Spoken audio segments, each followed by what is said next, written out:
இன்றே டவுன்லோட் செய்து உங்கள் ஃபேவரட் ஷோக்களை என்ஜாய் பண்ணுங்க. நாளைக்கு மார்க்கெட்டுக்கு போய் காய்கறி எல்லாம் வாங்கணும். அரிசி கூட நேத்தே காலி ஆயிடுச்சு. நான் வாங்க மறந்துட்டேன். இப்பதான் ரேஷன் அரிசியில தான் சாப்பாடு பண்ணிருக்கேன். அப்புறம் அது என்ன சொல்லு. உன்கிட்ட எனக்கு மல்லிப்பூ வாங்கிட்டு வான்னு சொல்லலாம்னு நினைச்சேன். நாளைக்கு வரும்போது நீ வாங்கிட்டு வரியா? சரி. சரி.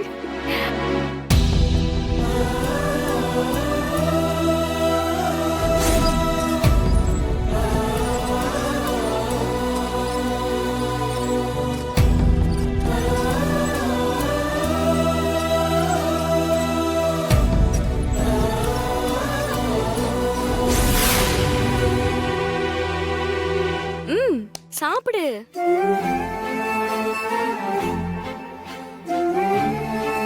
என்னாச்சு? ஏன் இப்படி வந்ததுல இருந்து ஒரு மாதிரியா இருக்க? நான் மட்டும் தான் பேசிட்டு இருக்கேன், நீ பதில் சொல்லாமே இருக்க.